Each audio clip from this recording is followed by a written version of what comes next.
پەرلەمانی کوردستان دوو خولی تەواوە بەردەوام لە بەردەم هەڕەشەی داخستندا بووە و ماوەی ئەم دوو خولە لایەنە سیاسەکان کێشەکانی نێوان حزبەکانیان بردۆتە نێو پەرلەمان. پارتی دیموکراتی کوردستان هەمیشە پەرلەمانی بۆ مەرامەکانی خۆی بەکارهێناوە. بەو پێی جوگرافیای پەرلەمان کەوتۆتە ناوچەی زەردەوە، هەر بۆیە لە خولی ڕابردوو بە زەبری هێز پەرلەمانی داخست و ڕێگای نەدا سەرۆکەکەی بگەڕێتەوە تەلاری پەرلەمان. لە خولی پێنجەمیش بە دروستکردنی زۆرینەیەکی ساختە دەستی بەسەرە و دەستگا شەرعیە گرتو و تاگڕەوانە بۆ خواستی حزبی خۆی بەکاری دەهێنێت.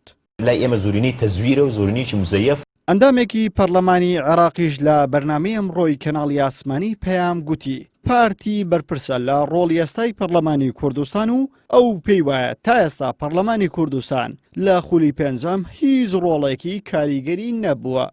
پارتی ئەو کاتێککە لە پەرلەمانە کەمینەیە لە 23 حزێرانە بێ بە کەمینە و ئەچێتە دەرەوەی پەرلەمان یەکسە پەرلەمان داخە 2015 لە گەرمەی چالاکی پەرلەمانەوە لە حساسترین ڕۆڵی پەرلەمانە کە یەک گۆڕان و کۆمەڵ و پارتی لە سەرۆکایەتی پەرلەمانەوانیە و پەرلەمان داخە کازانێت یا کەمینەیە.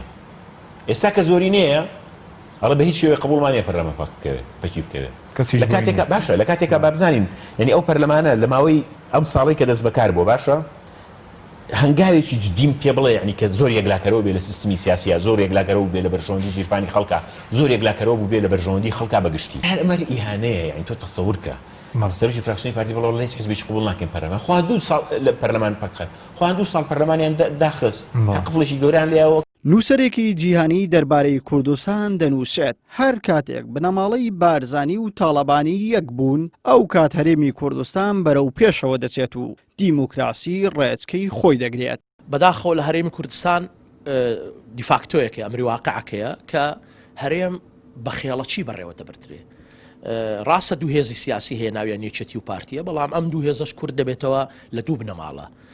مەزاج و تەوافقی ئەو دوو بنەماڵەیە بە بەردەوام کاریگەری هەبوو. تۆماس فریدمان هاتە هەرێمی کوردستان کۆبەوە لەگە خەڵک مەقالێک دەنووسێ دەڵێ دیموکراسیەتی هەرێمی کوردستان ڕەبتی بە خانەوادەی بارزانی و تاالبانی هەیە. بیانەوێت دیموکراسی دەچێتە پێش، ژیان دەچێتە پێش، بیانەوێ هەمووی تێکەدەن. مؤسسات لە هەرێمی کوردستان لازال لاوازە، بە دامەزراوەیی نەبووە، بە نیشتیمانی نەبووە. پارتی و یەکێتیش وەکو دیفاکتۆ بۆ وایە لەبەرەوەی لە دوو منتقەی جوگرافی پارەیان بەدەستە، دەوڵەتیان بەدەستە، هێزیان بەدەستە، لە هەر قۆناغێک بیانوێ پەرلەمان داخەن و دەیکەنەوە وەکو دوکان، لە هەر قۆناغ بیانوێ حکومەتیش داخەن، ینی هیچ دوور نییە و خۆ تەجروبەمان هەیە لە ساڵی 94 کە شەڕی براکوژی حکومەت نەما بوو، حکومەتێک لە هەولێر، حکومەتێک لە سلێمانی.